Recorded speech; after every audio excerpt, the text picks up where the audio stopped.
Good morning, Lincoln, Nebraska. Happy Tuesday. Welcome to the morning hookup. Phillips, YZ. We didn't even set that up. I had a feeling this might be the intro today. Feels right for today. It feels right. There's a lot that the country doesn't feel like it's right. In Nebraska, we feel like it's right. We'll be talking a ton of hoops today. Nebraska at Michigan, 6 o'clock. So we'll jump into that. Look at college basketball as a whole last night. Nationally, big games last night. More big games coming up. Maybe some Big Ten action. Ryan Munson, HuskerOnline.com. No Robin. We had Robin yesterday. He's probably halfway to Ann Arbor right now. So he's gone. He's there. We'll be covering the game today.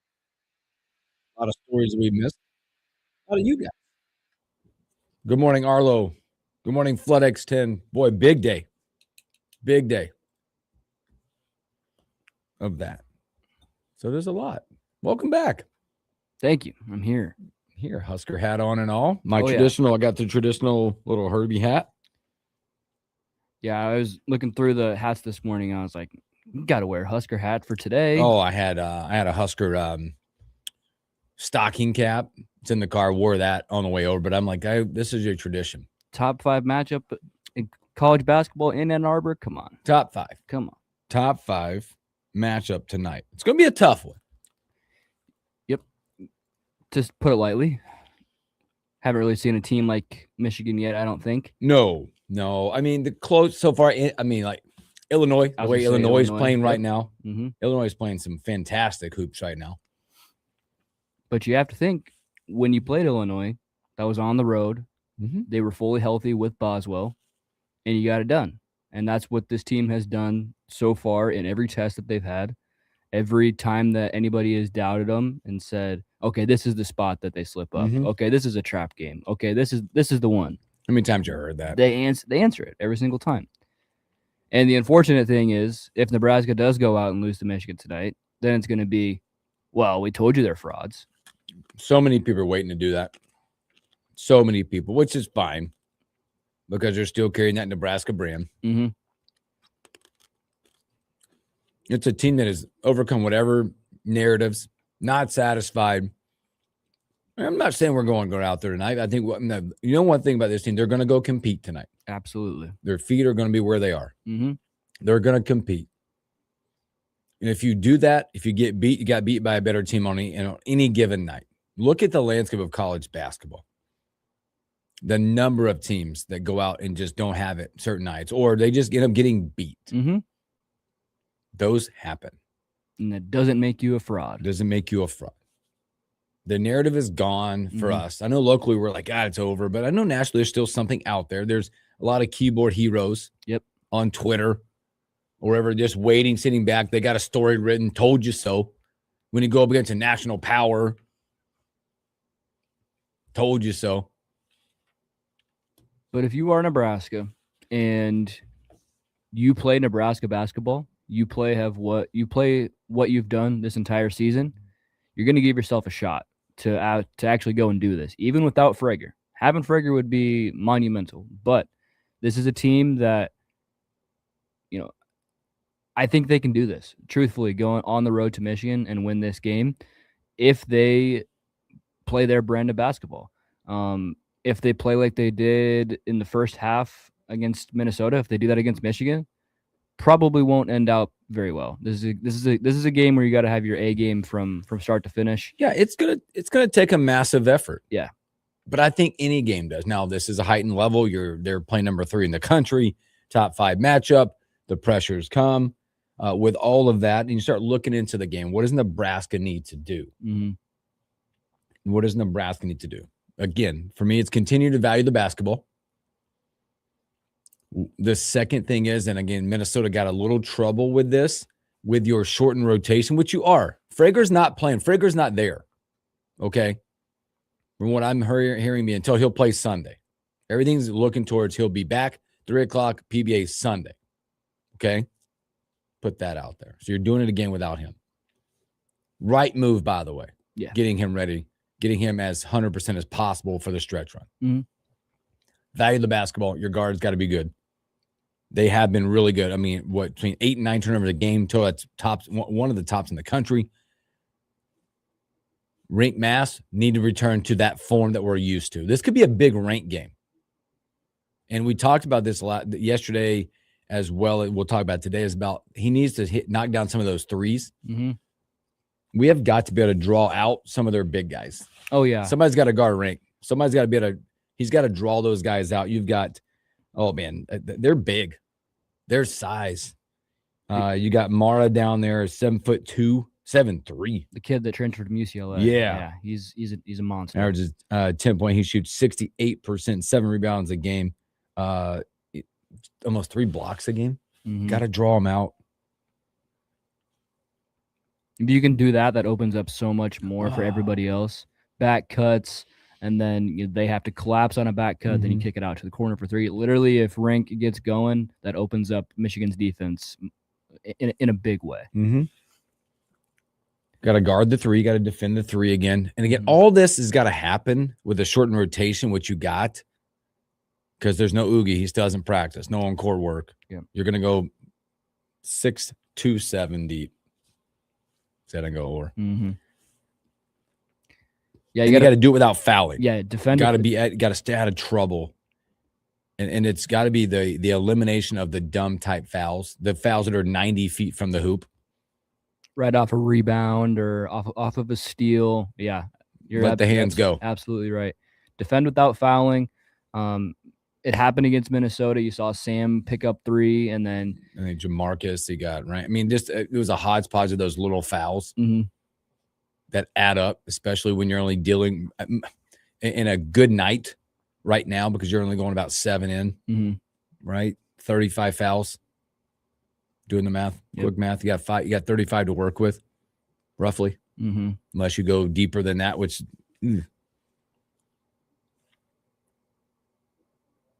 Every time I look at certain lineups, I look at a former Tar Heel in there. Makes me mad.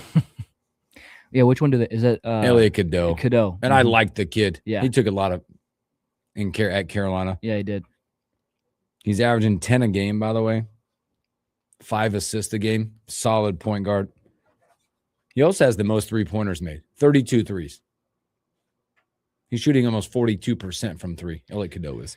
Well, you got to look up and down their roster and say they all shoot it. This guy can shoot. Oh yeah, this guy can shoot. Cadeau shoots it at 42% from 3. Burnett shoots it at 40% from 3.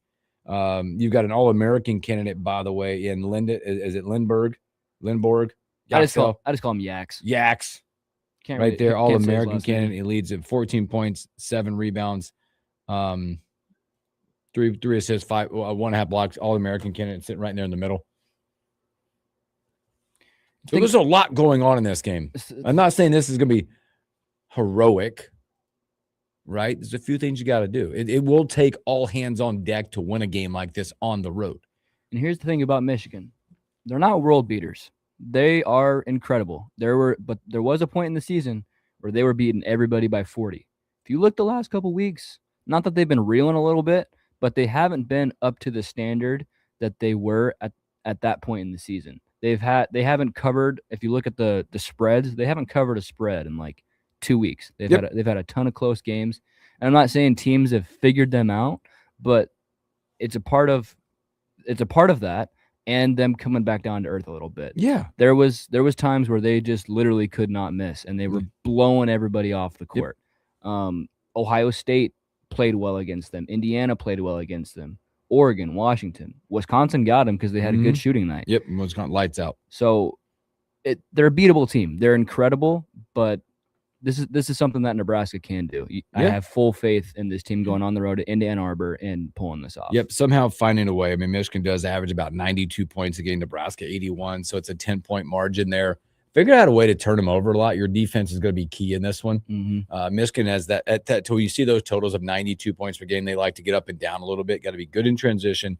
Do it without fouling. You got to have a great night shooting, right? Throw it out there. Rain's got to get it going. Sanford's got to keep it going. Sam's got to do what he does. Jamarcus Lawrence continue. I mean, it's going to take that full team effort to get it going. And that's what I mean from when I say play Nebraska basketball. When Nebraska has won games, it's been a full team effort. You get a good shooting night. You get boxing out from Sam Hoiberg down low. You get rotations on defense, and that's what it's going to take to beat this Michigan team. And truthfully, I really do think they can. It's just going to be the only thing for me is being locked in from start to finish. I think you can agree with me on this. Nebraska did not play a great first half against Minnesota. I don't think, honestly, I don't think Nebraska, I'm trying to think back to when they played a full game lately. True. Again, that's not, no, they're undefeated. True. They're very perfect. True. Very true. They're perfect at 20-0. But I don't know the last time when they do that. Now, that's the other thing. If you go out and you don't play a tight first half, you could get your doors blown off. Yeah. You play like you did, and Minnesota gets the shots like they got, you get beat up tonight. Like Minnesota wasn't missing, sure, but Nebraska was. Michigan shoots like that, they're going to score 50, not 36. Exactly. Nebraska was late on rotations. They not lackadaisical, but I mean, they said it in the locker room in the cinematic recap. Like, you thought they were just going to not give you your best shot? No, this team, they practice too. And like you said, if you play like that against Michigan, good luck. Yeah. Good luck. Quote Coach Hoiberg yesterday said, we're going to have to be perfect at the end of the day. That's what it takes to play against a team to give yourself a chance. And that still might not be good enough. I mean, this team is that good that we're facing. Yeah. People lead you to believe, or whatever nationally, when you look at it from the odds, like this is a perennial tournament champion team we're playing tonight. Can it be done? Yes. Has Nebraska overcome everything so far? Yes. Right? I caution you, though, if they end up losing, which is possible tonight, again, they're telling you it's 10.5 to 11.5, whatever you're looking at from the line perspective. The sky's not falling. Oh, if they lose, people have narratives tomorrow about whatever, especially if you go out there and get blown out. Doubt it, not feeling it. Defense travels. If that defense continues to travel, they're going to leave you in every game. Yep. Right? This is not a game where you can get down by 16 like you did against Indiana. They'll pour it on. Okay. Nationally, they're looking to make their relevance too. Everybody knows about it. They're number 3. But they also want to know that, hey, we're the class. They're looking to give you that first on your side. Yeah, like I was saying, they haven't been locked in the last couple weeks. They'll be locked in for this one. Oh, yeah. This will be total locked in. And listen, to the national media, to local Husker fans, to everybody, if what it takes for you to call Nebraska a fraud is losing to a top 3 team on the road, cool, whatever. If that's the narrative you want to push, that's fine. This team knows what they are. Our fans know what they are. If you wanna have Twitter fingers and say that, you can say whatever you want, and that doesn't mean it's true. This team is, if they lose, it's okay. I promise you, it's okay. 20-1. Yeah. The Cinderella story, or whatever you want to call it, might be over, but this team is still going to be a top 10 team by the end of the season. Yeah, and we're not sitting up here, pouring the Kool-Aid for you, anything like this. Is a big test. Now, Nebraska's passed a bunch of big tests. Not sure they're going to win tonight. We'll get our score predictions later and how we're feeling about it. But it's playing Nebraska basketball from start. Right? 20, you're perfect so far. Will you remain perfect at the end of the season? No, absolutely not. And that's okay. That's okay. So more to come with that. We'll talk more again and give you more of our thoughts. If you have any thoughts, feel free to let us know as well. You can jump on YouTube, look at the Morning Hookup, stream with us, throw comments at it. Call us 402-489-1240. However you're feeling, comment on Facebook, all those places you can hang out with us. But we're going to take a break. When we come back, we're going to keep talking college basketball. A few games last night. I promise you, most of you were not awake or you cut it off. And you almost missed a hell of a comeback in one of those games last night. Let's talk about that and a whole lot more when we return.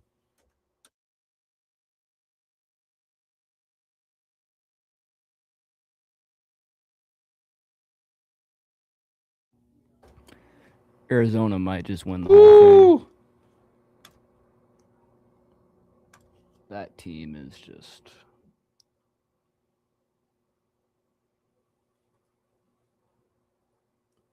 They are good. I must just be honest. They're good. Like you're again, I'm not calling it, but you're staring at maybe like there's an undefeated run in their future. Oh yeah. I looked at their next 5. They showed it. Did you see that stat? They showed that probability of their next 5. The ESPN or whatever win probability of their next 5 or 6. The lowest percentage game in the next 5 or 6. They're at Kansas. Yeah. It still gave them a 58% chance of winning. That was the lowest on their slate. Yeah, I was looking at their schedule too, and I know they got Kansas on the road. They got to go to Houston too, but man, I think they'll be fine in a lot of games. I mean, they're just so good.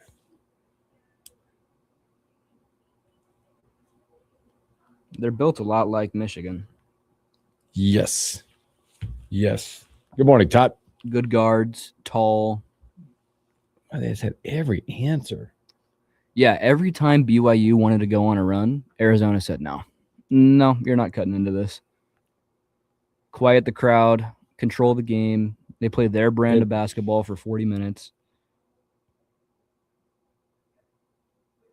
In a really tough atmosphere too. Oh, Provo is nuts. I want to talk about that atmosphere because that was one that was I had not like I've watched games, but I didn't watch a really big game like that there.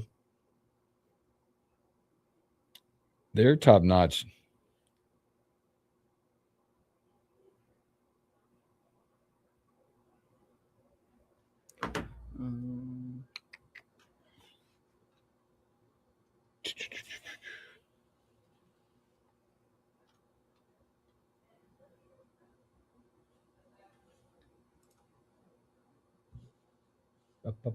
Where's that going? Right here. And I'm going right here. I need to change that to this.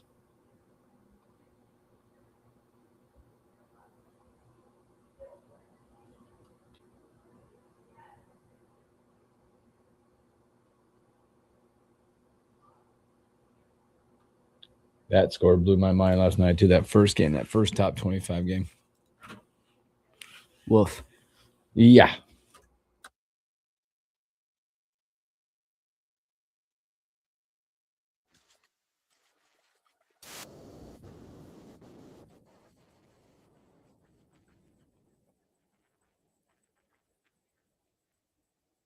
Welcome back in the morning, Hookup. Again, happy Tuesday. Thanks for hanging out with us.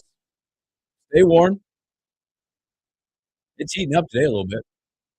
Yeah, not bad. Heating up. We had it for like 25. You know what was it? I just my kids are like, I think it's gonna warm up today. Daily temperature headed to 26. Things are looking up. Yeah, well, Things are looking up. February always has some like randomly weird, really cool days, but you know we're on the stretch of spring. We're almost there. Yeah, you look like back on the flip side of next week, like back here, like mid-40s. There's a 50-degree day they're predicting next week. Okay. No, it is Might be Nebraska. some short ones. No, it is Nebraska. We know that things change. You know, Well, I things was change. going to talk about. I might be out on weather reports and the other guys, Well, especially when it comes to we're going to have a big snowstorm. Come on, I swear every single time they say big snowstorm, we're going to have 6 to 8 inches. Be careful, stay inside. It's dust and flurries. they're 50-50. In the They're 50-50. There's just a lot of 50-50 business going on out there. It's going to be really cold today. But they use their models, and I appreciate them. I know guaranteed it's going to be cold, right? It's cold. Here's what I'll say. From now on, I'll take it with a grain of salt. Yeah, I mean, the precept model, and I don't know what the number.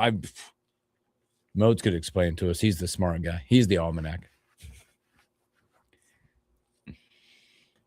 College basketball, not predictable. Boy, some good matchups. The landscape of college basketball, there's some really good. I saw this stat the other day. Was it on Twitter today or yesterday? Somebody, I wish I'd give credit to it.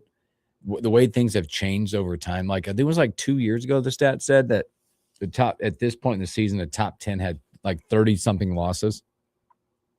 And right now you look at it, they have like 10. Yeah. Do you see that too? I did not see that, but it sounds about right. I mean, it's incredible. Of the top end teams when we start looking at it. Again, everybody's tracking the undefeated stuff. Puke got a big one last night, man, at home. That was a 10-point game, and it being a 31-point win over Louisville. Wow. Yeah, they ran away with that in the second half. Wow. Louisville looks disconnected. Not a lot of continuity, chemistry going on right now.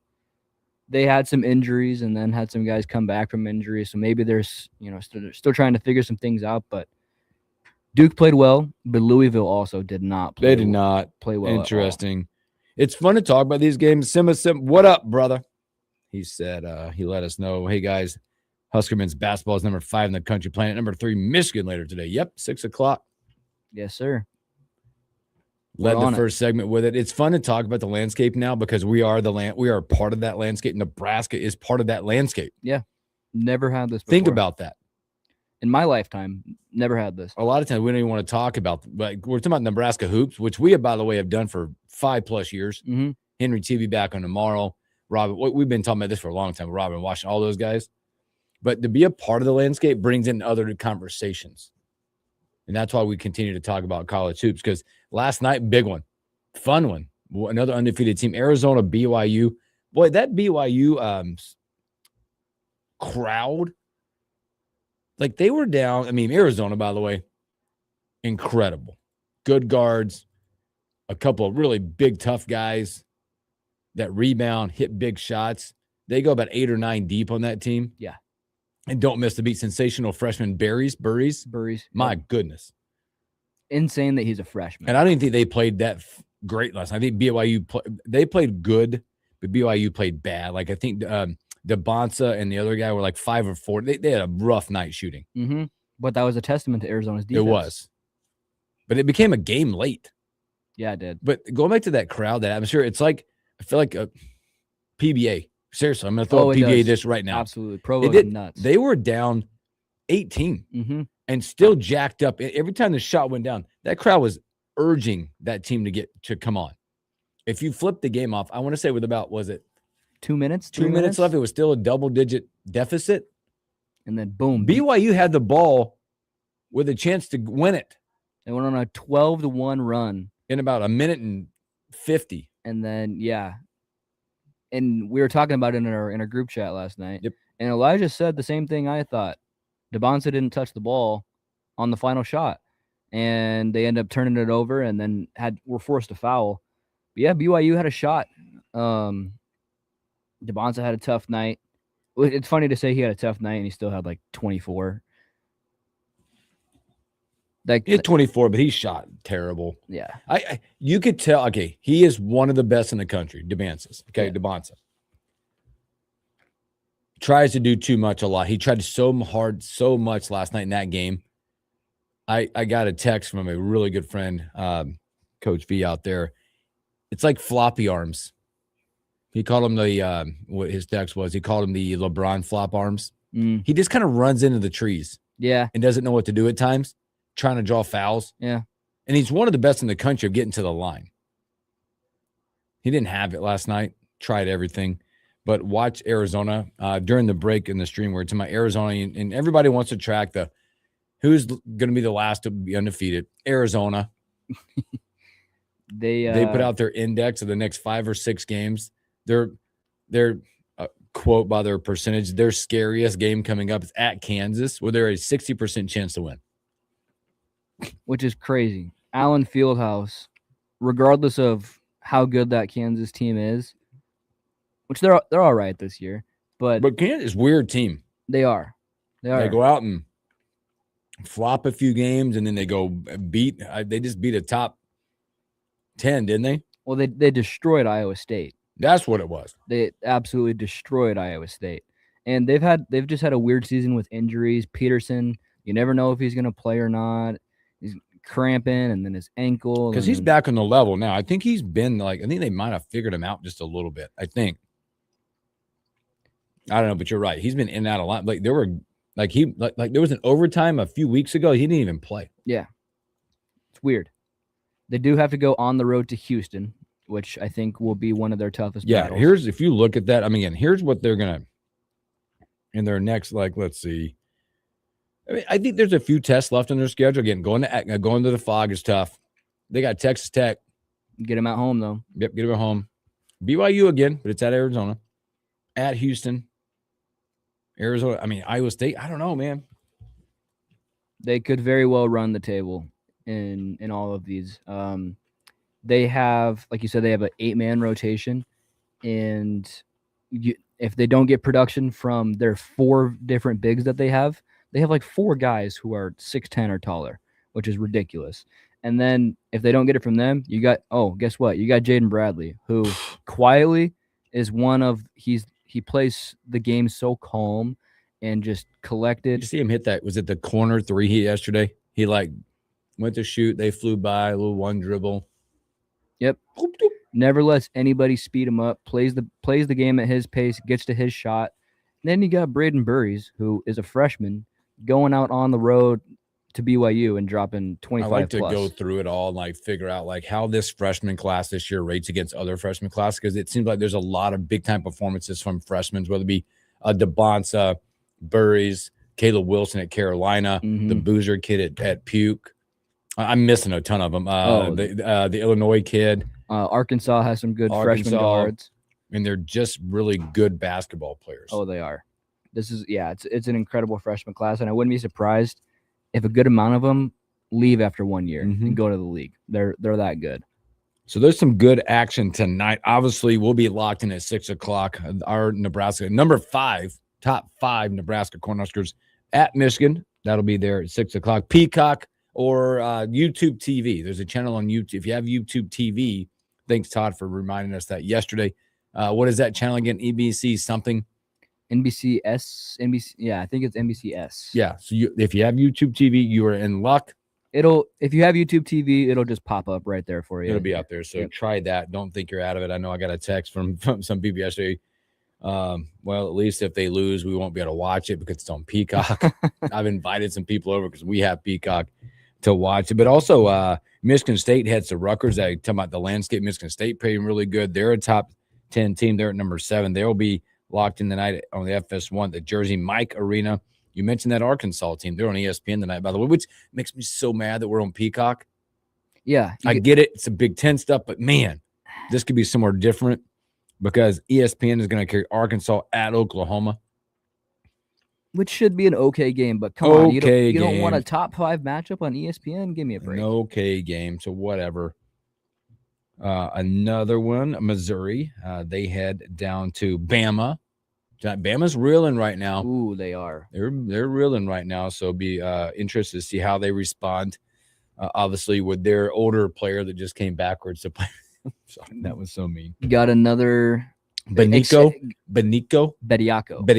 Got an extension on his restraining order. They're like, no, wait, I didn't play so good in the first match. Let's keep it going. Bediako.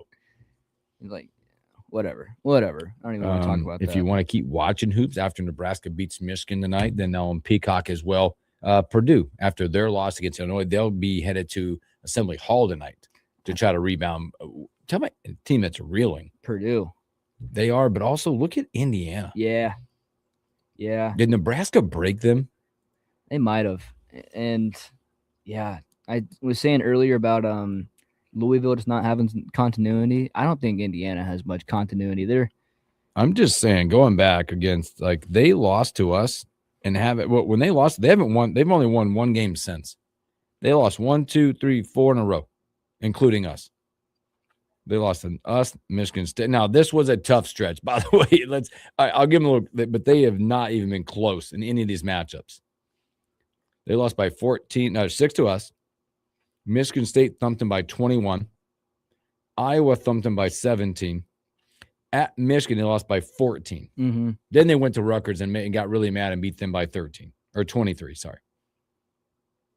Yeah, tough stretch, but man, if Wilkerson doesn't get going, He's their guy. If he doesn't get going, they don't have much else. He's got to drop 25 plus a night, and if he doesn't, they're in trouble. Yep. If you're looking at it from like the national perspective, because again, Sim, I agree, man. Now that we're on that level of we're talking national games, and we talk blue bloods and national, there's a couple of games. If you're looking from the SEC perspective, 14-6 Kentucky heads to Vandy tonight. And you say blue bloods? Well, have those roles switched? You might as well call Vanderbilt a blue blood.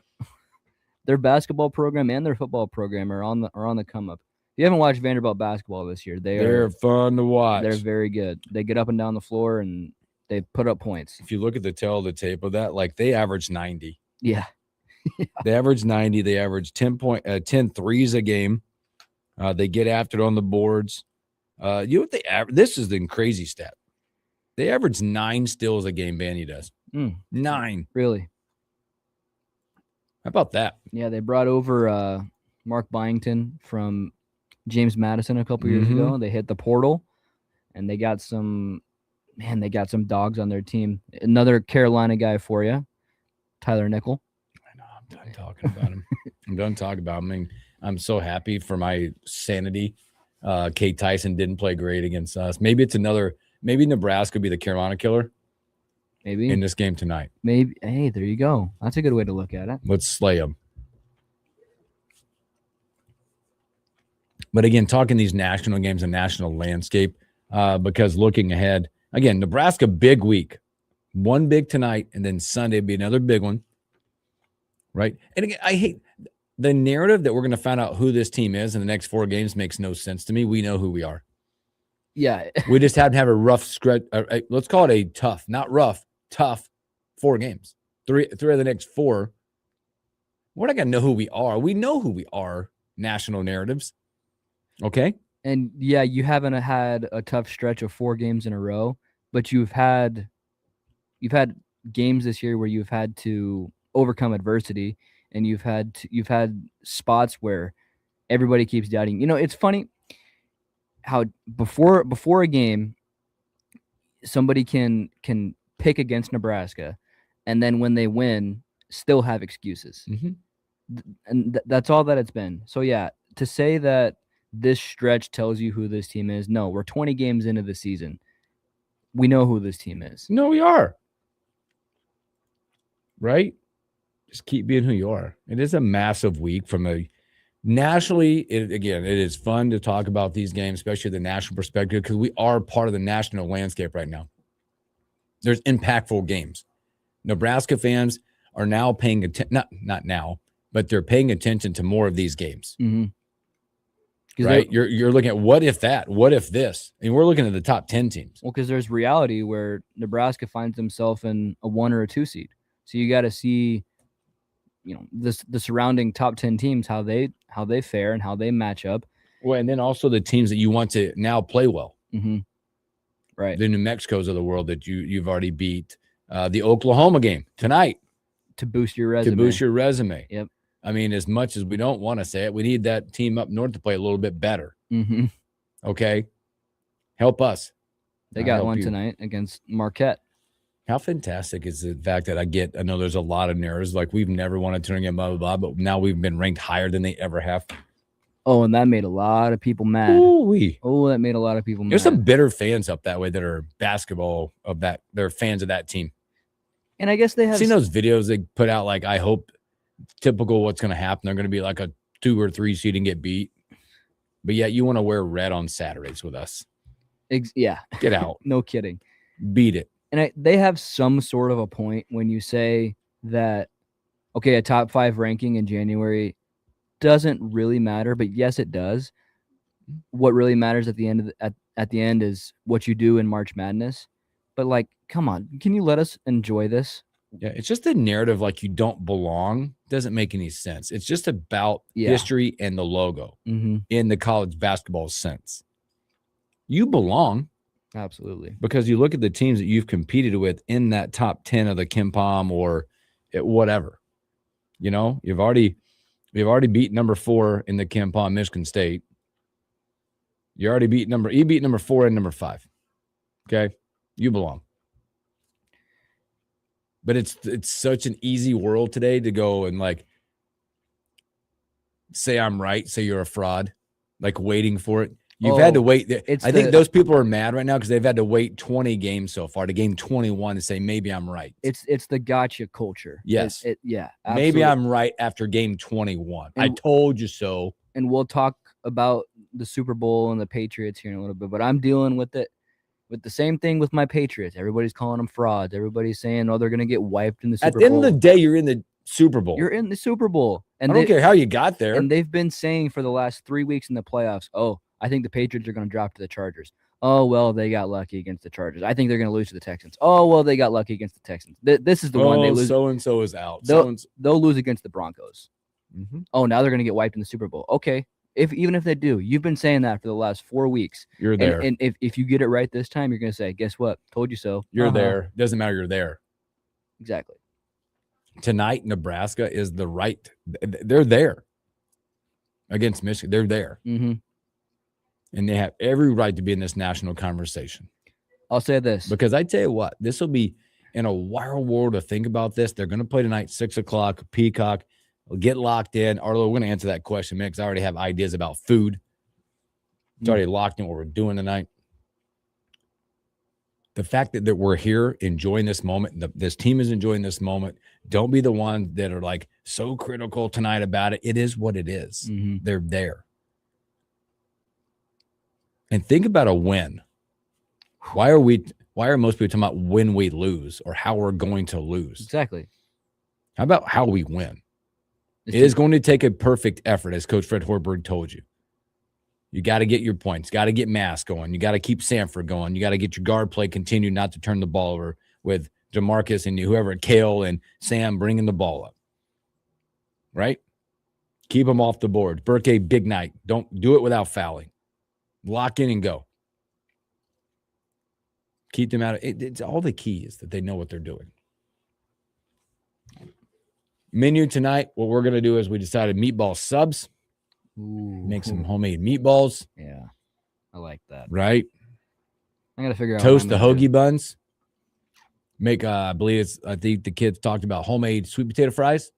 Sweet potato fries. Ooh-wee. You bet. Yeah. Just a little meatball sub bar with some sweet potato fries. Since it's an early game, it's early dinner. I got to figure out what Lock in and go. Because usually I'd be here in the KFR studio producing a high school basketball game, but we don't have one on the air tonight. So I got the night free. I get to watch the game. I got to figure out what I'm going to do for food.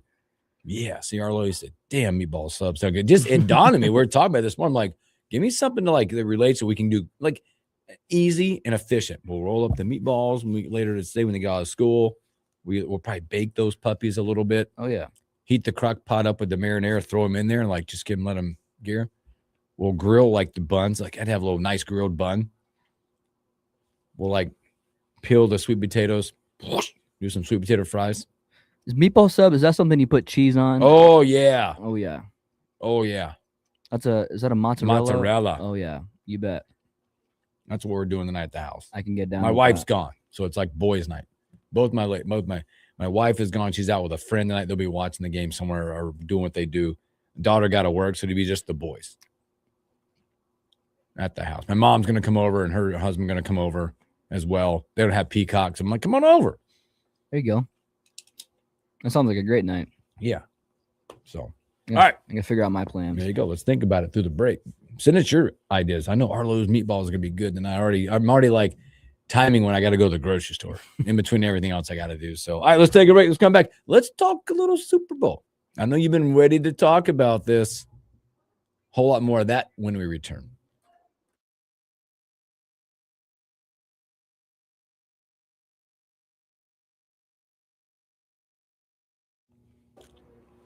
I had to open this door. It's about 800 degrees over here. It's chilly in here, but it's fine. It's always chilly in here.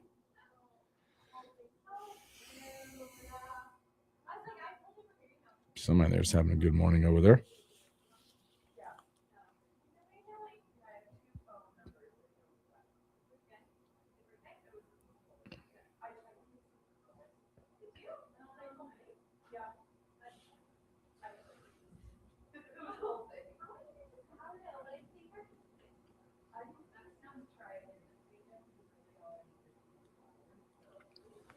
look at that yet. Don't need that. Check, check, check.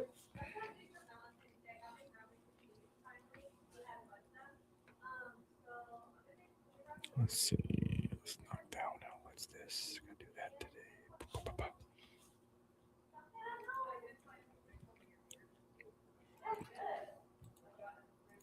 Yeah, we gotta get it's early dinner night too.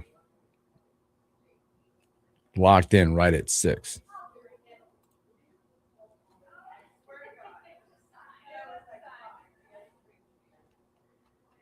And like the meatball thing can also like meatball subs, and you could turn it into like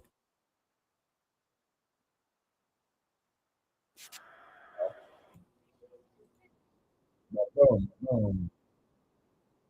Oh gosh.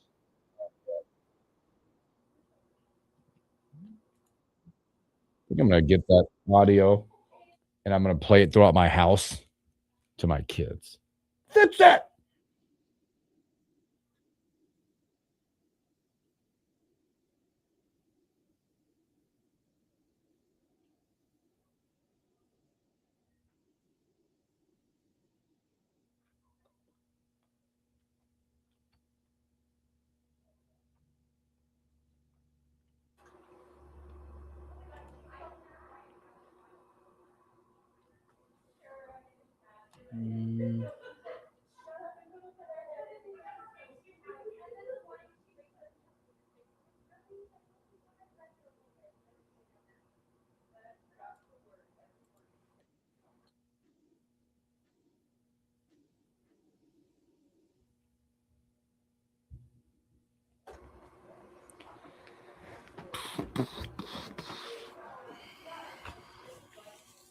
All right, I need let's go here. Go to here. Go to there.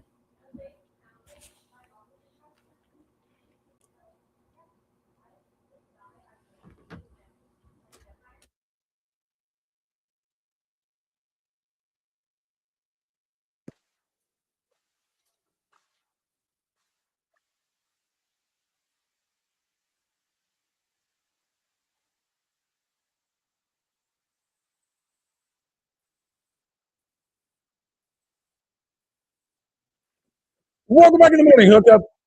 Almost done with hour number 1. Thanks for hanging out with us. Well, the big game is set, YZ. The Patriots did it. You know, ugly weather, everything.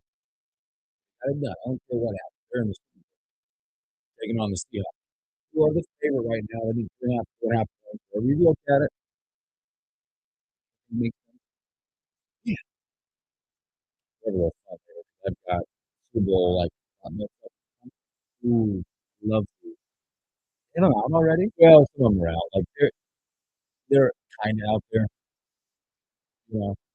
But there's some out there. Like the stuff who scores first, all that stuff. You know, the ones, the Squares bets are out there. You can bet the squares.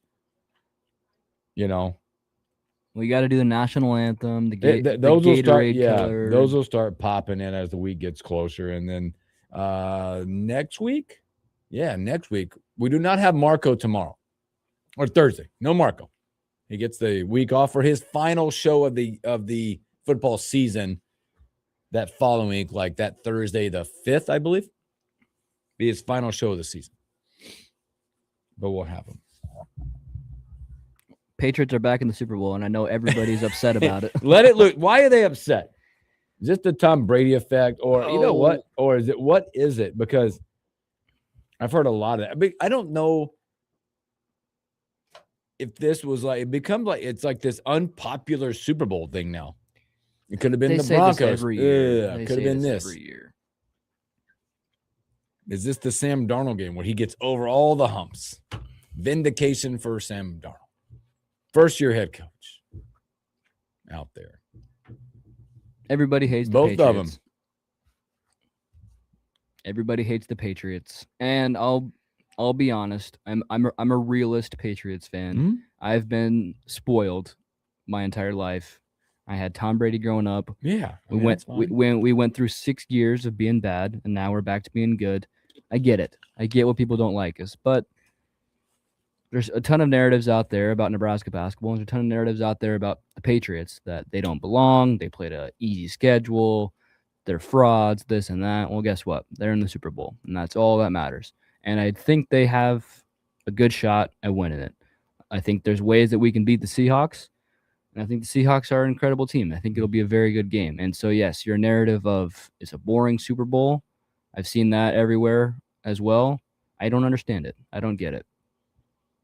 What do you Just people like to do it. This is going to be a matchup that we look at as we keep talking about it. Things that I'll look for in this type of matchup. Again, neutral field, all that stuff. Weather should be good for both, whatever, for the teams. To me, this one's going to come down to the defenses. And more of the Seahawks against the Seahawks front against the Patriots front.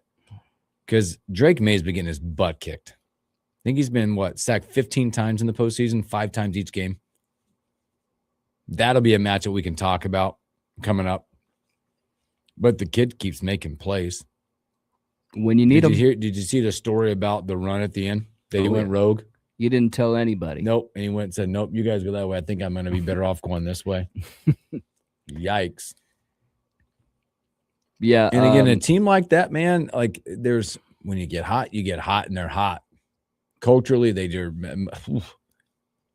Mike Variable, my goodness. What he's done to turn that thing around in like one swoop, they're going to be a tough for years to come. On the flip side, I would say probably the most full team is the Seahawks on both sides of the ball. Yeah. They run it with a vengeance. Donald made every base, 350 plus yards. He was 70% passing last week. Their defense got after it.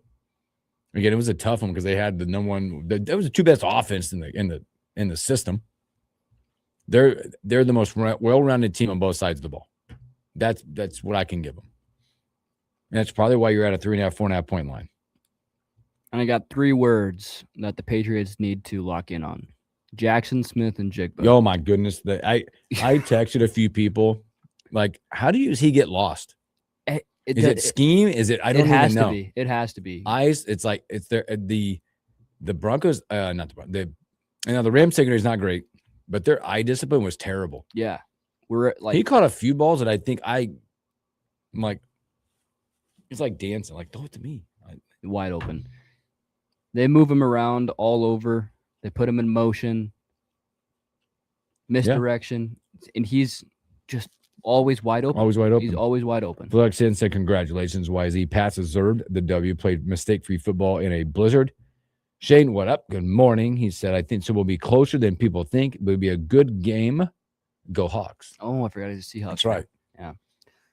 Yeah, it'll be a testament of how Sam Darnold plays. I think if you're the Patriots, you got to find a way to make him make mistakes. I want Mike Vrabel to go look at Sam Darnold's rookie year when the Patriots played the Jets, and the Patriots had Sam Darnold on the sideline saying, I'm seeing ghosts. Yep. I mean, there is so much of that's going to be going back in the research and the back and forth on this. It's going to be amazing. It's going to be awesome.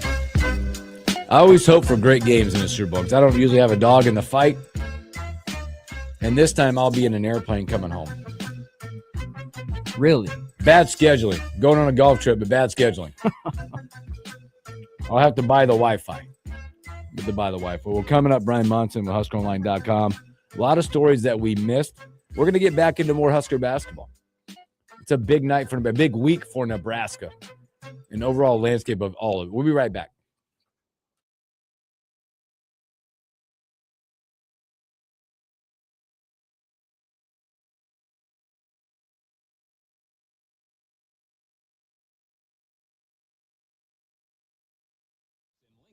Lancaster County. Follow your favorite team on air and online at KFORnow.com. Powered by Lincoln Electric System and Forsyth Insurance. Stay connected to Lincoln and Lancaster County High School Athletics on FM 101.5, 1240 AM KFOR.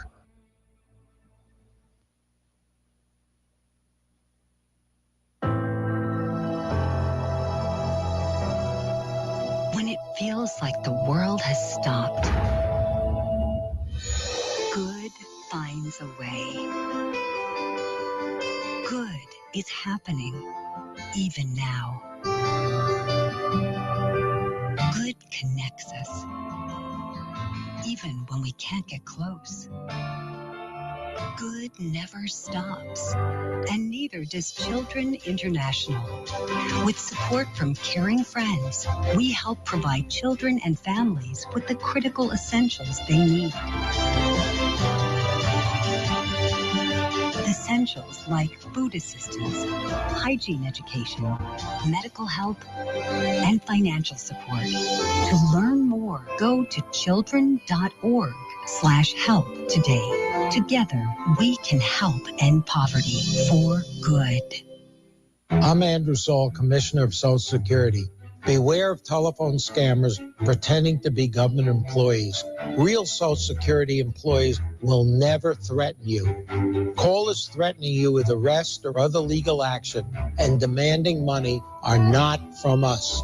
If you receive a call like this, hang up. Do not provide them with any form of payment or information. Report the call at oig.ssa.gov. A boy born in Joplin, Missouri was fascinated by anything with wheels and a motor. The odds of him going on to fascinate millions with his talent? 1 in 260,000. The odds of this born racer having 157 career top 10 finishes in NASCAR? 1 in 125 billion. But every driver seeks the pinnacle of their achievements.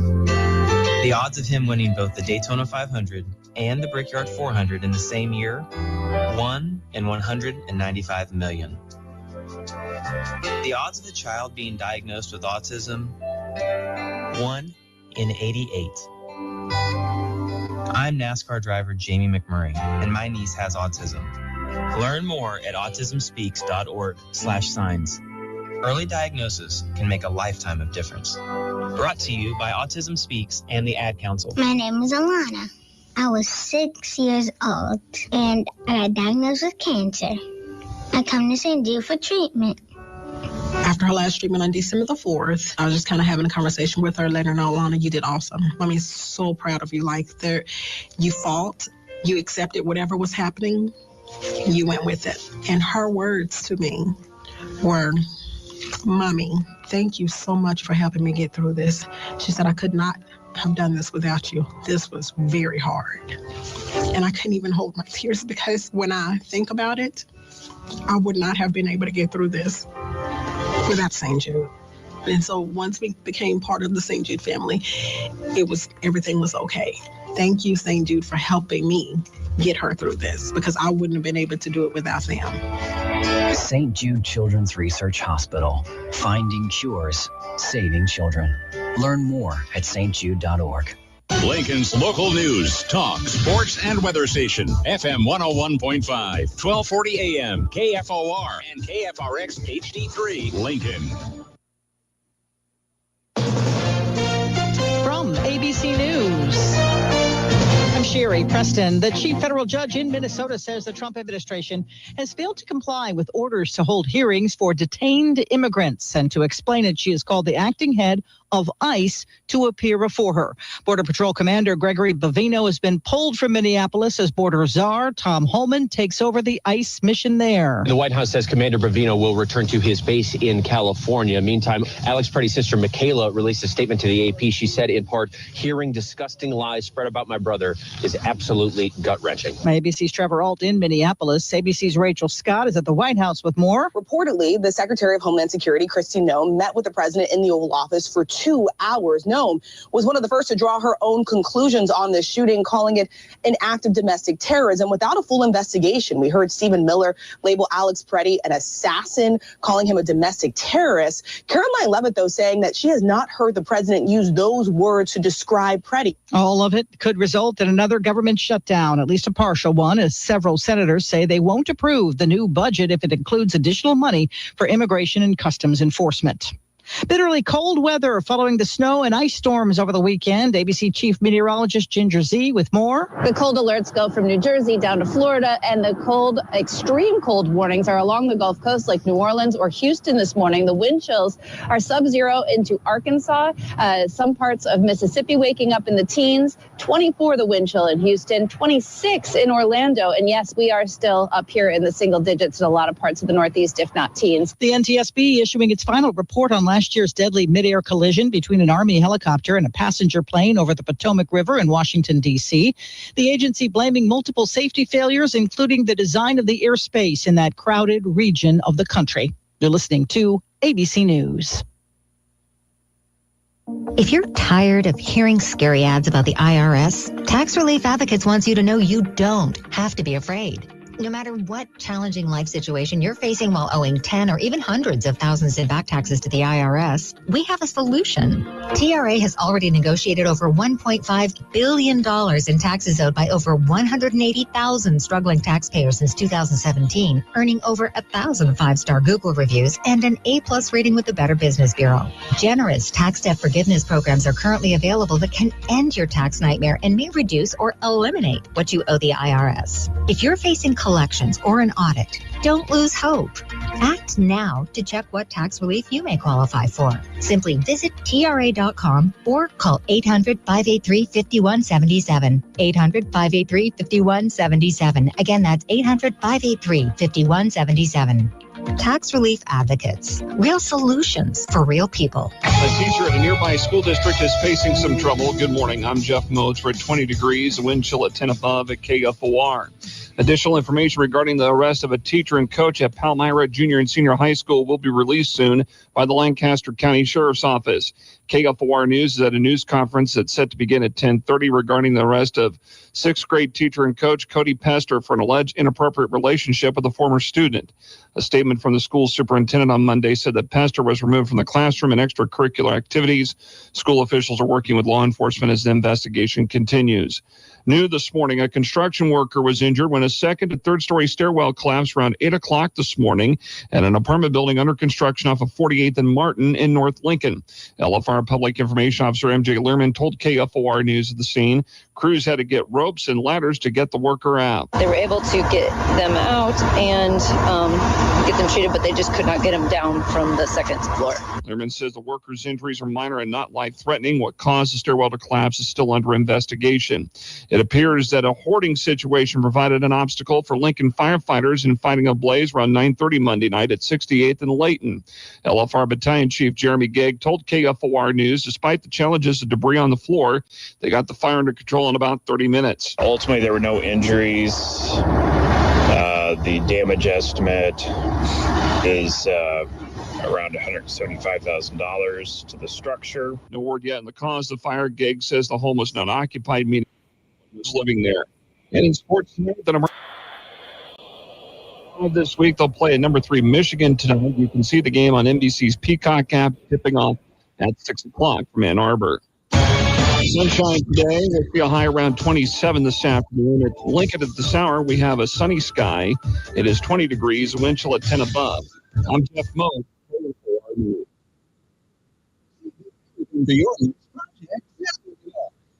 have everything you need for outfitting your window treatments. Refresh your home today with blinds and shades from Window Images, including vinyl, aluminum, and faux wood blinds, cellular shades, and more. And you get them trimmed to width in store for free. View our entire selection of window treatments on Menards.com. Plus, check out our weekly flyer and find all the great deals happening this week. Save big money at Menards.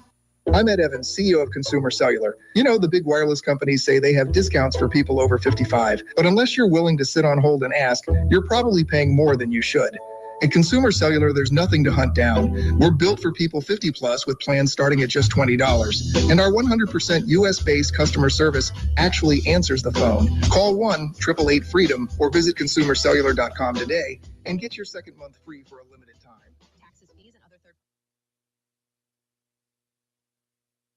This is the Morning Hookup on KFOR.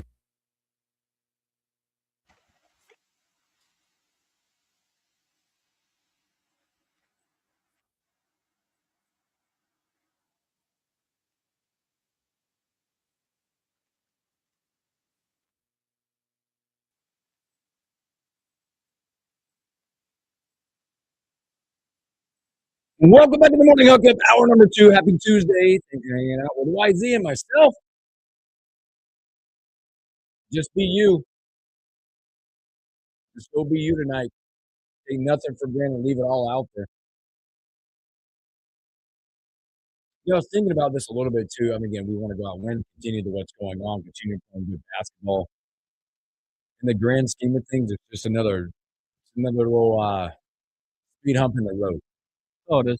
On your mission, right? Because your mission is to be what? Get into the tournament, get the best you can in the basketball game. That's what I was saying earlier. It's even the mission, like before that, get to the Big Ten tournament, whether you're a single or double bye situation, get to that point. Be healthy. Get trigger healthy. Move on. Get to the tournament, win a game. Maybe win a couple. Whatever it takes. There's a lot of stock being put in this game nationally, but it means a lot. It seems like it means a lot. It's built up that way.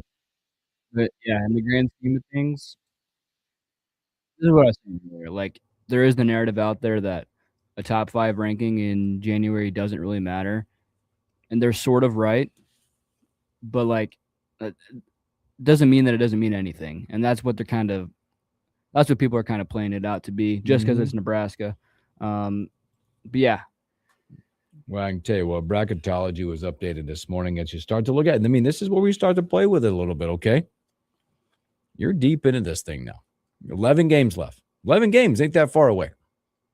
When you look at it from the perspective of today is what, like the 27th? Right? Time flies. Games go fast. When you look at it, it's the 27th of January, 11 games from now, March 8th is your finale. Okay? March 8th. So a lot of movement to be had, a lot of things to happen within that. Bracketology update right now, by the way, if you're looking at from a Joe Lenardi situation. He has a current 2 seed, which is exactly where it should be down in Oklahoma City. Right now, and currently from the landscape of college basketball, we talk a ton about this, about the power conferences and what's happening. Right now, he's predicting the Big Ten and the SEC both to get 10 teams apiece. ACC has had a really good couple of weeks, by the way. They're predicting 9 teams now. Mm-hmm. Really good couple of weeks, where the Big 12 now is sitting about 7. And Big East 3, Mountain West 3, West Coast 2. ACC had a big week of hoops the last couple of weeks. Big Ten is the best conference, though. They're the best conference. I mean, yeah, they're the best conference top to bottom.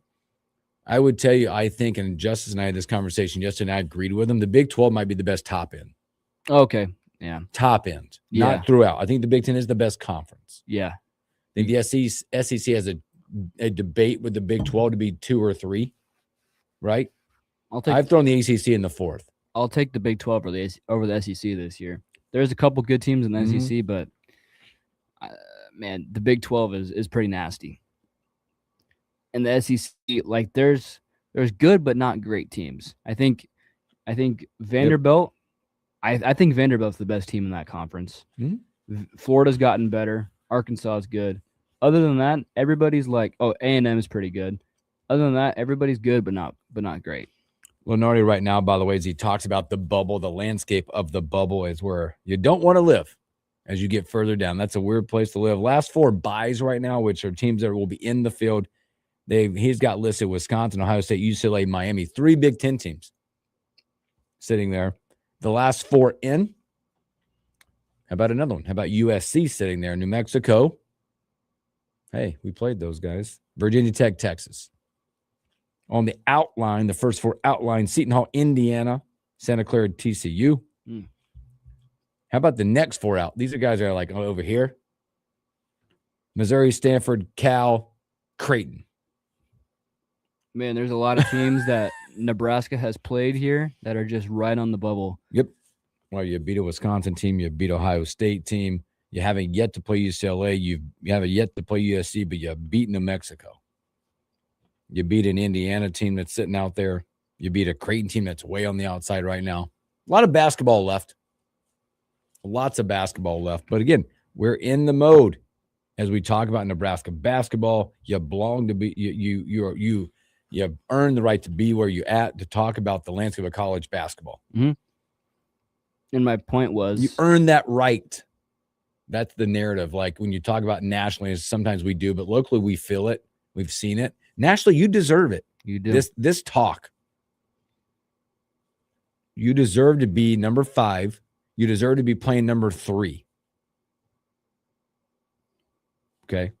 Does Michigan deserve to be a 10-point favorite? Probably so. Yeah. I don't think they're off. I thought it was going to be 8. 10 is fine. Do you think it would be good for Nebraska, going off of that point, do you think it would be good for Nebraska to sort of have the mentality of, you got nothing to lose? I think theirs more is if you listen to the cinematic recaps, the question is always this: are you satisfied? Still more to prove. I think that team, is playing 1-0 basketball every night. Mm-hmm. I think they're playing 1-0 practice. Win today's practice. And it's not about belonging.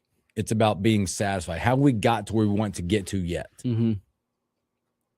Because I think you get pressure mounts if you start playing us against the world stuff, right? True. I would almost say tonight there's more pressure on Michigan than there is us. Yeah. If you want to talk about pressure, yeah, we're undefeated, but nobody wants us to be there, or they don't believe it. But people believe that Michigan is number 3 and has a chance to win the national championship. Yeah, right. I think the more and more games we play, the pressure is on the other team because they want to be the ones that give you your first lump. Very true. The perspective of both teams are just on complete opposite ends. I mean, you look right now. By the way, right now, just brought it up. Odds to win the national championship. There's a co-favorite. Can I guess? Yeah, there's a co-favorite. Arizona and Michigan are top 2. You got it. Yeah. They're plus 350 off the board. After that, it drops a little bit. Puke plus 600, Houston plus 900. Then there's another drop. UConn plus 1,200, Illinois 1,500, Purdue plus 1,700. You're playing the team that is supposed to have the best odds tonight to win the national championship. Mm-hmm. And we're not sitting here saying like Nebraska's a national championship contender. No, but they deserve the right, and they will battle their tails off tonight at Michigan. But I would say if you're looking at it, there's more pressure sitting on the other side. You're the ones in the national championship contenders. You're the ones that are 11-point favorites tonight. Nebraska just needs to play their basketball. Hey, also something else that's always exciting for fans, especially in Nebraska and elsewhere. 4:30 today. I believe it's 4:30 today. Let me double check. I think it's 4:30 Central. If you're just happen to be out and about and you want to, I think it's on Big Ten Network. You know what we get today? 26 football schedule. Oh, really? Yes, we're the only conference yet to launch it. Everything else has been coming out from the other conferences. Big Ten has their set-alone day today. 4:30. The Big Ten is will set off their football schedule. And if I'm not mistaken, we know what teams we're playing already. We it's do just know a what matter teams. of home and away. Yeah, I'll tell you. So right now, you're going to get the dates and all that. Not the times, but you'll get the dates. Will Nebraska? There's a lot of questions. Will Nebraska be on the road to start? Yada, yada, yada. Obviously, there's a lot.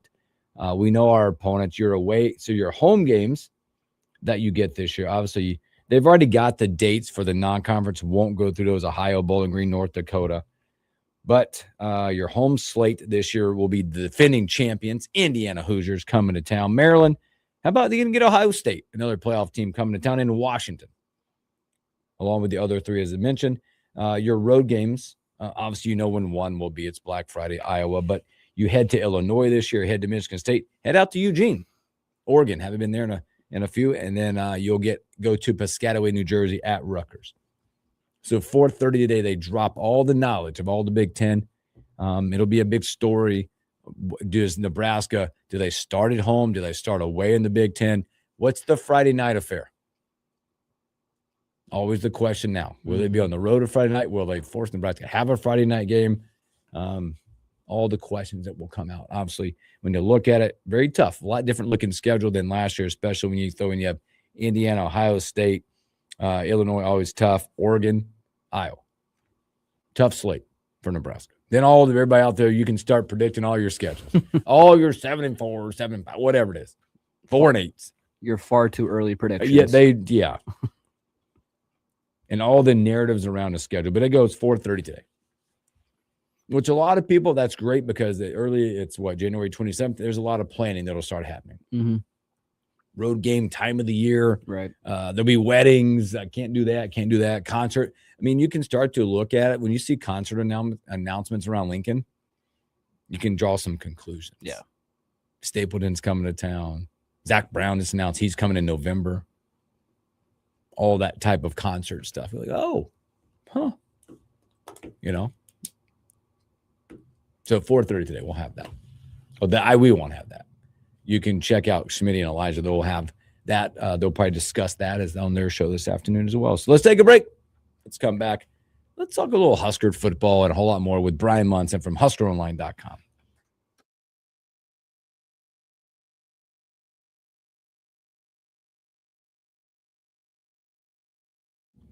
Let me go use the bathroom, and then I will get him on the line. Do it.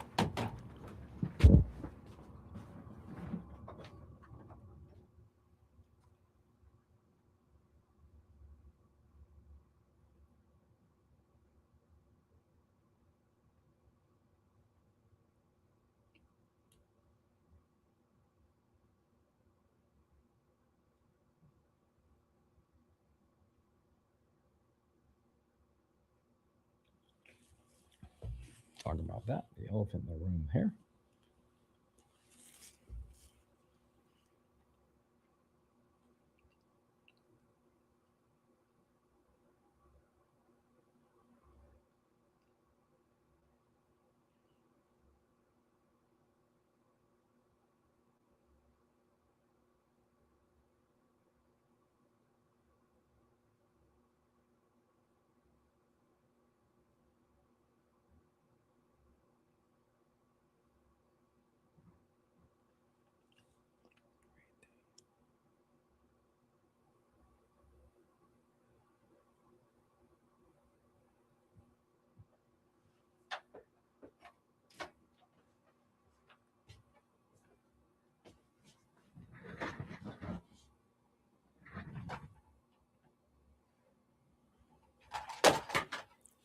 Yikes.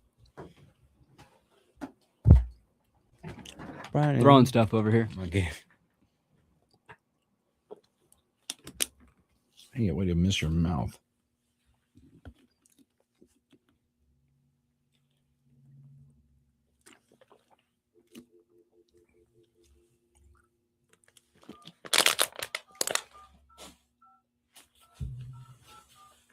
Oh, yeah, there. That was my spot.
Welcome back to the Morning Hookup, and happy Tuesday for our guy from HuskerOnline.com, Brian Munson. B, what's up?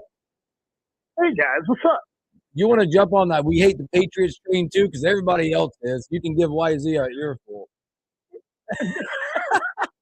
You know, I'm not gonna do that. I think I was just sharing offline, obviously, that I think Patriots fans should be incredibly excited. I think that Vrabel was the best coaching hire last season. I think that he's going to shake up the AFC East. I think the Patriots need to be very concerned about their offense right now going into the game. I mean, look, the 72 first half yards were the fewest in playoff history since they only got 54 against the Jaguars in 1998. That is not an offense that's functioning very properly. I felt like whoever won the NFC Championship on Sunday would be ultimately who's going to win the Super Bowl. I didn't really kind of expect myself to say that or feel that. And it's not a slant towards, I mean, May's a year away. I think Vrabel's a year away.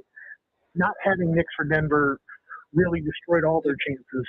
But I really feel like, between what you kind of saw strangely from Darnold, and, they just have a complete game. They got all three areas. They got the offense, they got the defense, they got the special teams. I mean, they scored within 12 seconds a week ago on a return. They can do it in all three areas. I just think that the Seahawks are going to be really, really, really tough to beat this year. Well, and you add that to May's been sacked 15 times in 3 games. It's a definite concern. But when you look at now going forward, obviously there'll be a game coming up on the 8th. It'll be Seahawks, Patriots. But next year you look at it, you talk about Mike Vrabel being a huge hire for them. Look at the balance. Yeah. I think and I compare this a few times already, the AFC of football, NFL football, is like the old Western Conference of NBA basketball. That thing is going to be packed and jammed. Like when you look at New England now, obviously Buffalo, whoever they hire, you got Josh Allen on the second phase of what's going on. Pittsburgh, Baltimore, whatever, Cincinnati, what happens to them? Now you got the up and coming Jacksonville, Houston, Indy, Denver. I mean, look at the AFC versus the NFC right now. Yeah.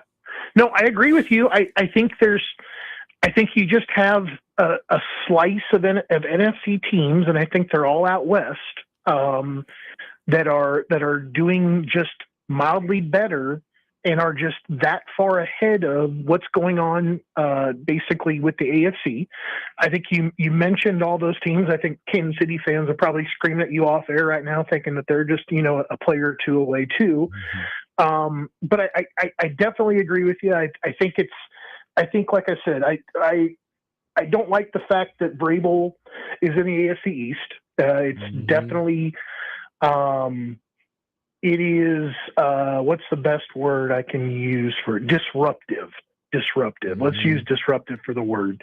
But yeah, that was the best hire last season.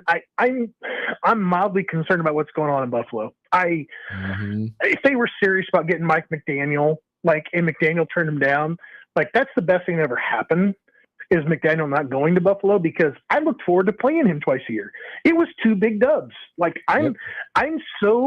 I'm so happy that he has decided, I think, to kind of pursue what's going on with the Raiders. So go to Las Vegas, have your fun. We know he's not good in the cold. Stay there. We'll take care of you once every 4 years, I guess, whenever we see you on the schedule. Yep. I agree. Again, we're speaking to Brian Monson, HuskerOnline.com. Well, let's jump into a powerhouse. We've got a transfer that has come into the state of Nebraska. And we're going to focus on Trey Taylor himself. There's so many other narratives we can get to or whatever that I don't even care about. Talk about Trey. This kid, it's not his fault what he's doing. He's living it up. He's going to come down here. And I don't know if there's been a better peer recruiter ever in the history of any program. What this kid is doing, and again, got Tay Ellis coming with him.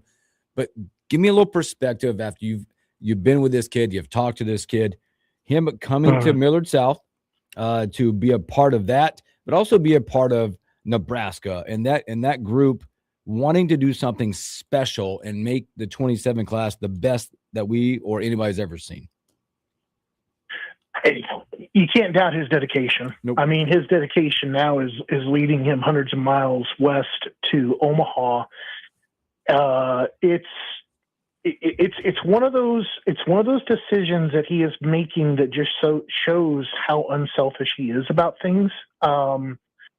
He has been, since June 1st, I think last year, or June 15th, whenever he decided to go ahead and commit, he has been incredibly active with recruiting. And now he wants to put himself, basically neck deep in it and be involved in every aspect of it and trying the best that he can, like you said, to get to bring that number one recruiting class to Lincoln. So it's really got to be music to the ears of the Nebraska coaches that he has decided to move to their backyards where he is 100% accessible, to all the things that happen there in the North Stadium and the North offices. So he's absolutely, I mean, it's not beyond, I mean, look, I'm going to say something and it's probably going to maybe open up some people's eyes and they're probably going to wonder about it. I think that this move that both Trey and Tay are making is rating adverse. I believe they're going to take a hit in the ratings because whatever they do, I mean, I know Jet Tamala was a 4-star guy that is headed off to Alabama. We all know Trey is like number 7 right now, I think, in the Rivals on 3 rankings right now. It'll be very interesting to see kind of what happens, I think, as a result of all of this happening. I just don't see it as being, and that's why I called it unselfish. I think it's just a move that says he's this season and his recruiting effort and what he plans to do in Nebraska is bigger than, what he is basically, being rated as, being heralded as, whatever. I think Nebraska fans would say, if there's 6 other guys that are better than him, under center in the 2027 class, show me. Because I think everybody knows that Nebraska has got their guy in the class, which I think is just tremendous. And I think that, like I said, it just comes back to him just being completely and totally unselfish and being there in Nebraska's backyard, helping out for the next 8, 9, 10 months before he signs and joins the team himself. It's incredible. And when this story came out, Brian, he mentioned being able to use the facilities as a senior in high school. What are the rules with that for Trey and being able to be in Lincoln and then also be a high school player? I honestly do not know. That is a tremendous question because I would imagine that there's going to be some sort of an agreement in place that maybe there's even the possibility that, that he's like, I think that there were when I was in high school, and good God, that was a long time ago. I do believe that there were some kids that were taking classes, at the local college, although it was a junior college, it wasn't a 4-year school at the same time. I could see him potentially being a guy that was in some way, somehow enrolled for something, and that would likely get him some sort of an access to those facilities because he would be technically a student.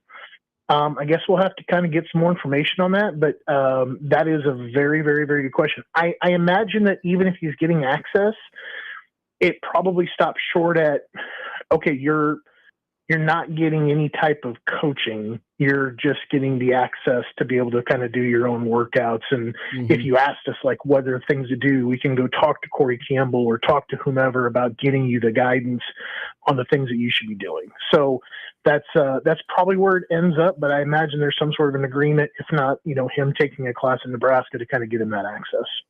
Good stuff. Well, Brian, let's talk about certain recruiters. I mean, you look at, have you had a chance to get a feeling on Jeep Wade? It seems like he is out there. Boy, I tell you what, he looks like an offensive line coach. He talks like one. He's got a name like one. But you can see that he makes connections out there. Give me a big type 60,000-foot view on what you're hearing because I know he's on and trying to get some big time, let's call them the big boys, to come to town. Well, I've got to, it's odd that you should say that because I felt compelled yesterday to kind of start on my tunnel talk for Friday, and I'll give everybody kind of a preview, I guess, of what I'm going to say because there was I talked to an offensive lineman that a 2027 guy. I'm going to play the whole pronoun game with you guys a little bit, but he took a visit last season to Nebraska during the season and essentially didn't get any type of attention from Nebraska. He and his mom were there. They barely spoke to anybody. And, basically fast forward everything, 5-6 months to January. everything has changed. Jeep Wade is now in Lincoln, and all of a sudden this guy is feeling the love from Nebraska, the love that he didn't get, earlier in the season, last season. And it's really been interesting for him to kind of watch how the changes have kind of happened just in such a short amount of time, since Jeep Wade has taken over there as the assistant coach for the offensive line. So I do feel like Coach Wade is a recruiter. I think that he had his own ties back to guys. I think that he has made some incredible offers so far.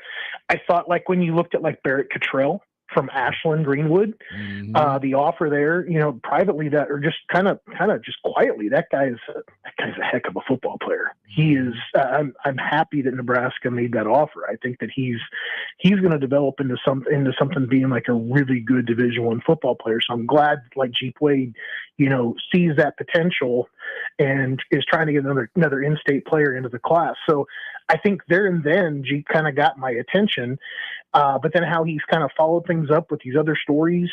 And, I think the one thing to remember here, and this is going to be something else to kind of for everybody else to think about, and again, I'm mentioning it in in Tunnel Talk on Friday.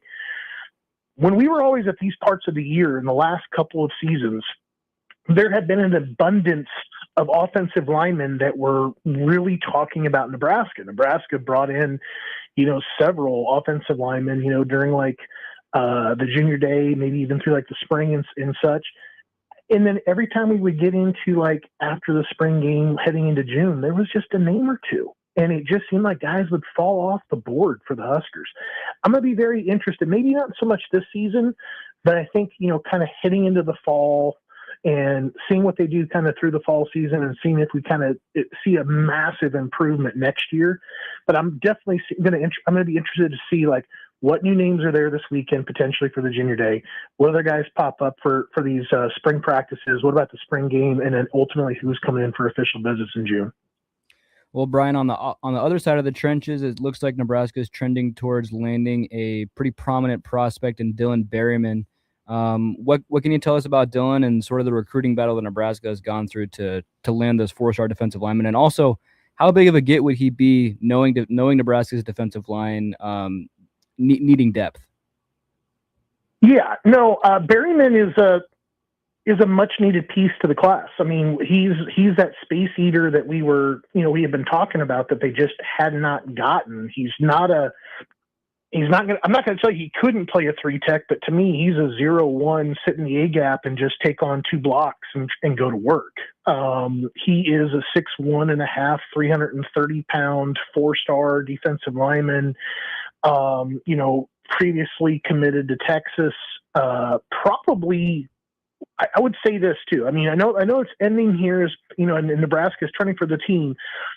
But back in November, when Nebraska was supposed to bring him in, it's probably a pretty good chance that Berryman would be part of this class already had his team not made the high school playoffs. That kind of threw a wrench into everything. And then you had the coaching changes at Kentucky. You had the coaching change at Oklahoma State. So you picked up a couple of new offers. He goes and visits Kentucky, and really everything with Berryman improved for Nebraska following the visit from the staff last week. It was a massive improvement in that situation, whether that was NIL or whether that was just feeling the love, essentially what Matt Rule and his staff are giving to him. I think that's really what's pushed Nebraska up into, us all feeling more confident with Berryman choosing Nebraska and signing with the Huskers in February. This is a pretty critical piece because, you got a couple of portal guys that are going to be able to sit there on the nose, but I think you need to stagger this from a depth perspective, and obviously he's incredibly talented. I think that's very clear. So I think it's just now about staggering the depth, bringing in the guys in the high school class, having an organic process to development, and really kind of trying to stagger experience in the room. So going to be very interesting to see, though, if he can get any type of reps out of him this season. Just it's such a massive jump to the Big Ten from anything. It's kind of hard to see it, although physically, he is a very put together dude. So we'll have to see how that kind of treats him. And not getting there until summer's not going to help out his cause. Again, we're speaking to Brian Munson, HuskerOnline.com. Maybe something that goes under the radar screen is probably scheduling. And when the schedule gets put out today, how important that schedule will be from the recruiting side. Because today at 4:30, they'll unveil the home games, the dates and times and things like that. How closely will you watch it? Because when you look at the home schedule, minus, again, I'm not discounting Ohio, Bowling Green, North Dakota, but there's some monumental big games probably from the recruiting side when the defending champion comes to town, when Ohio State comes to town. Yeah, definitely. I mean, those are banner games. I mean, it's probably not something Nebraska fans are going to say, going to be all fired up to bring in big recruiting weekends because they just don't know how the Huskers are going to fare on the field. But, I think that's oftentimes really overblown.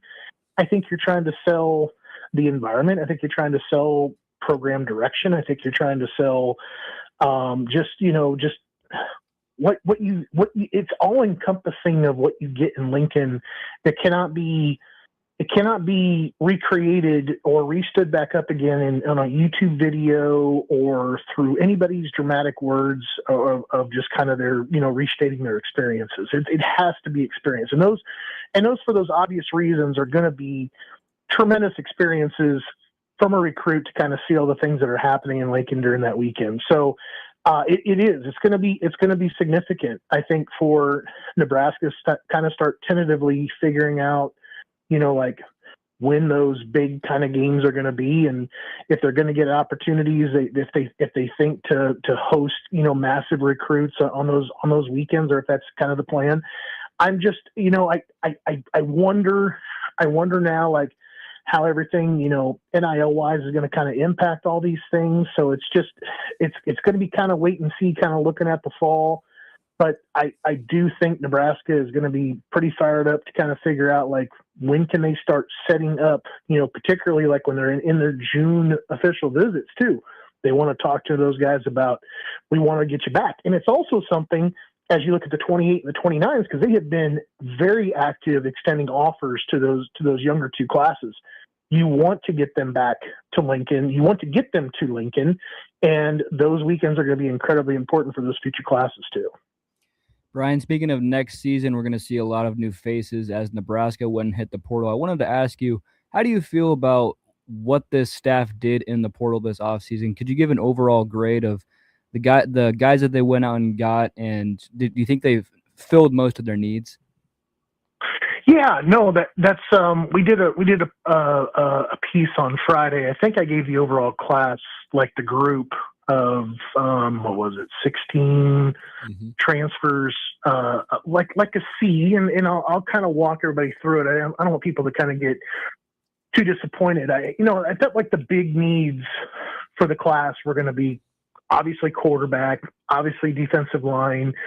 I felt like they needed to find a wide receiver. They needed to, potentially bring in some help at linebacker and some guys in the secondary. They went out there and addressed all those different needs. I thought that they really did a great job at quarterback. Number one, I didn't see Danny Dimes returning to Lincoln. That's just a fascinating story to be able to get him back, after he's kind of gotten some Division I experience. You've gone from a room that at the end of the Las Vegas Bowl, you just had TJ Lateef in there. And now all of a sudden you're adding Calandria, you're adding Kalen, you're going to bring in a 2026 quarterback now to put into the room that looks very similar, plays the game very similarly to Calandria. So I think that they did really great in the quarterback's room. I thought that who they got, basically along the offensive line, they're one of the most experienced offensive lines now in the country. And I know that in probably last year, they probably made the list too, but I think you had to look at where things are at health-wise with a couple of those players and really wonder if it was, could they put it all together for the entire season, which obviously the answer to that question now, as we know, is no. But they went out there and they got a good person to kind of add to the room for the wide receivers and Quasi Gilmer. Linebackers, I felt like they knocked it out of the park. I felt like they came up a little bit light on the defensive line. I'm not scared to kind of share that. They didn't get that that massive entity kind of guy, the 6'4", 6'5", 310 plus pounder that they can just kind of put in there in the middle. They got some stockier guys, and I think that, those guys also have value when it comes to pad level. It's going to be really interesting to kind of see how, like, Rob Aurich runs his defense, because he twists those guys in a lot of different ways. And that may be where if you've got a couple of those guys that are decent enough athletes, it's going to be kind of fun to see, like, where some of those guys can line up at times, where you could put a little bit more athletic guy like a Cam Lenhart over the nose, because he's played that position in high school, going back to IMG Academy, and then watching him loop, trying to create pressure, trying to create disruption up front. You could possibly get there. I thought they did a really great job at safety. I thought that they went out there. They got one of Aurich's guys to come back and help him out when it comes to kind of getting things settled with Owen Chambliss at linebacker. They also got McDougal, not McDougal. Is that what I'm talking about? Yeah, McDougal at safety. So it seems like they went out there and they did great things. They got a long snapper when they needed to do it too. I just feel like they could have used another edge rusher. I felt like if they would have gotten another offensive lineman, it probably would have had some value. And they came up basically a big man inside on the defensive line, just short. And I'm not saying anything about running back, because they very clearly went into the portal thinking they didn't need one. I don't necessarily agree, not because the room's not talented. I think there's talent in the room. I think we saw Mosey and Nelson start out very well in Las Vegas. I'm doing it and saying it because of a lack of experience. And that, I think, is the biggest concern to me as you kind of turn and look at next season. Who's going to step up in the room? I think you got two guys up front. I think you get Rule that comes in as a high school freshman or a high school senior, true freshman. And then you have to wonder, like, with the improvements up front in the offensive line and maybe moving to a more mobile quarterback, maybe they feel like that's going to loosen some things up for the run game. So something else to kind of think about, maybe trying to take some pressure off of that room. Brian, just a couple more before we get you out of here, and just another point off of that question. New faces coming in, but also retaining a good portion of the roster. How important is that to have some of those guys that were key pieces last year, got some development, and also coming back to the team next year? Absolutely. I mean, it was a very young roster. I mean, you got to go back and kind of take a look at that to kind of really feel like, that it's explainable, some of the breakdowns last year, just because of just the youth, the lack of experience. They get that under their belts. I'm sure that they wished they could have kept like a guy like Keona Davis, in Lincoln. That would have been a key part to kind of keep in there and watching to see how that would have impacted them. But I felt, yeah, definitely that's a huge part of how things will come together this fall, because the experience that they return. Brian, real quick, I want to ask you about these because I think those are awesome because you get to know these kids and you write some really good stuff, getting to know sections on these kids. Talk about the mission that you do and why you do that for everyone out there.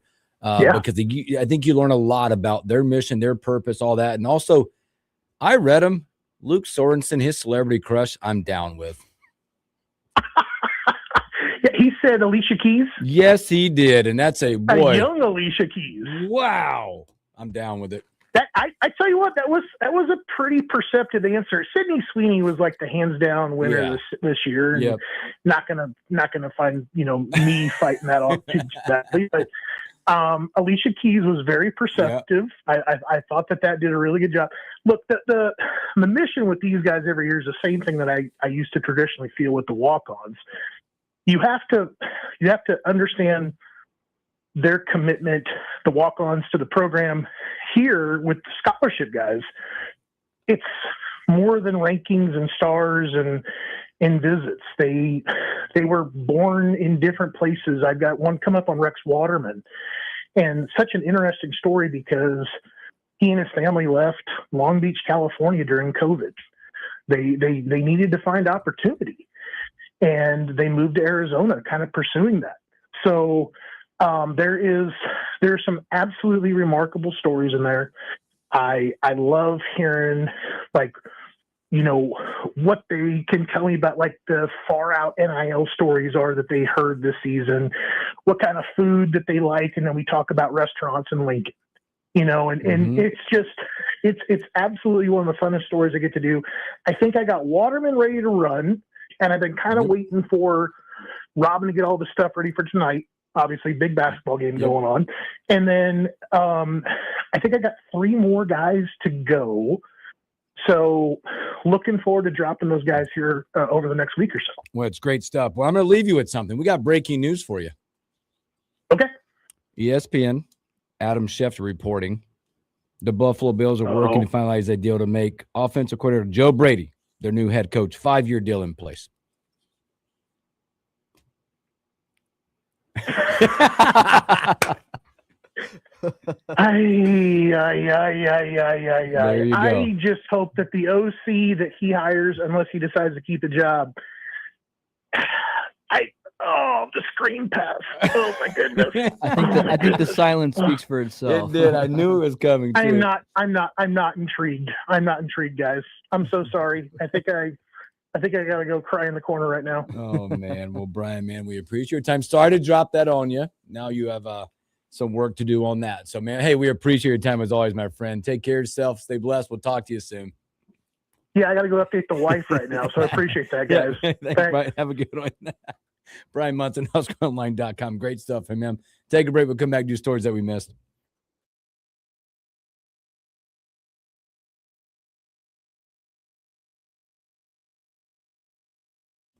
That couldn't happen at a better time. I swear. When you and I just looked at each other like, oh, gosh.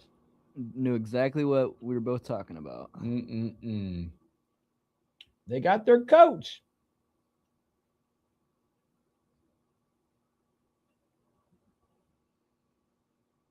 That's a good one.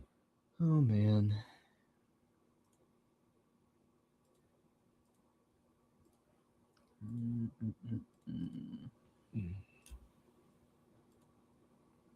Let's save that one.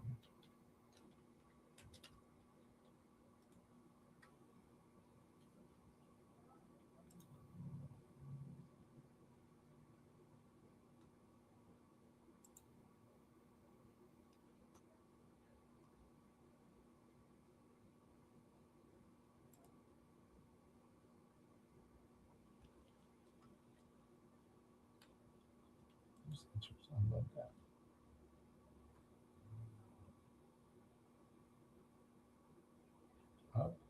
Oh.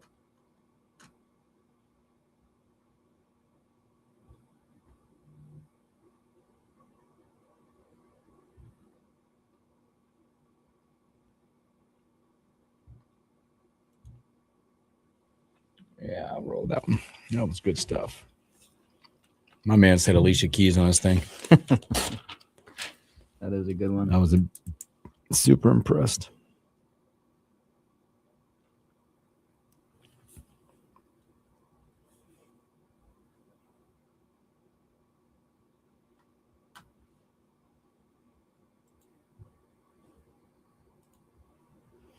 We have that going for us. Put this here tomorrow. A little pre-planning going on here in my paper.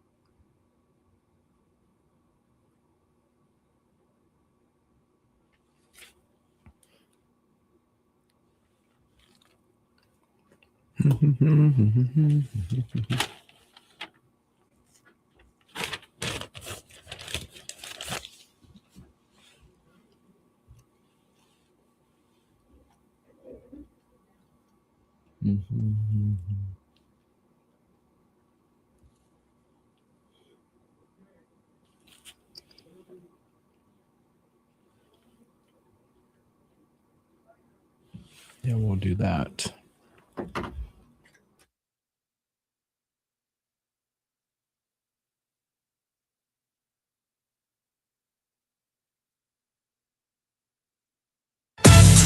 The stories we miss. The Morning Hookup. Welcome back in the Morning Hookup. Special thanks there to Brian Munson, HuskerOnline.com. Boy, I tell you what, now we're talking a lot of hoops. We'll talk more the rest of the week. But, boy, golf is back. Ooh, two big stories. How about the return this week of one Brooks Koepka to the PGA Tour? But last week, boy, talking about the world's number one, how about him just kicking it off, his season off the right way? 20th victory on the tour in his 151st start, by the way. I think that is the third quickest to get that done. Scottie Scheffler in like just 4 years, less than 4 years, has eclipsed $100 million. What a phenomenal thing, by the way, that he has done. There's not a better player on the planet, winning 20 times in 151 starts.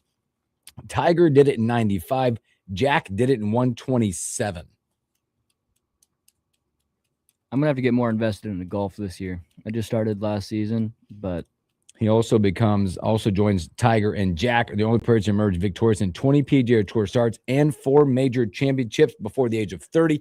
This year, watch U.S. Open because he doesn't have that yet. It is his birthday weekend, and he can do the career Grand Slam if he gets it done. Oh, man. There you go. It's all setting up.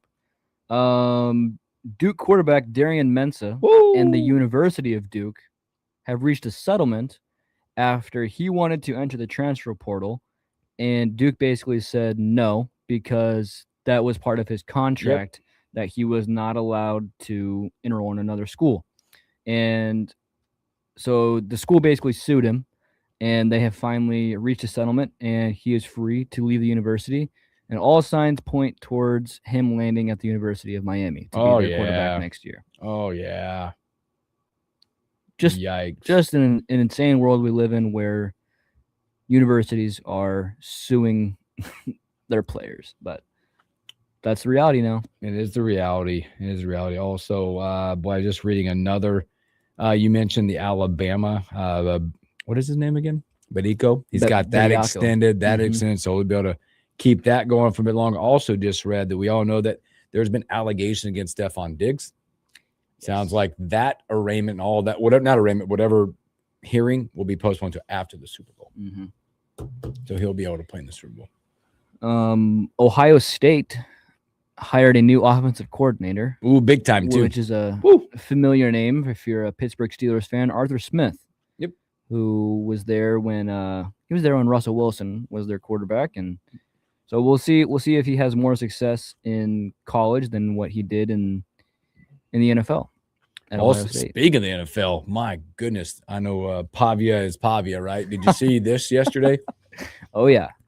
The odds were already stacked against him, but now it's even worse for him, especially if his height was reported to be 5'9" and 7/8 of an inch. And if you look on the Vanderbilt website and look at their roster, he's listed at 6 foot. There's only one quarterback ever sub 5'9" drafted. It was Davey O'Brien, 5'7", courtesy of, by the way, CBS Sports. I'm reading this from.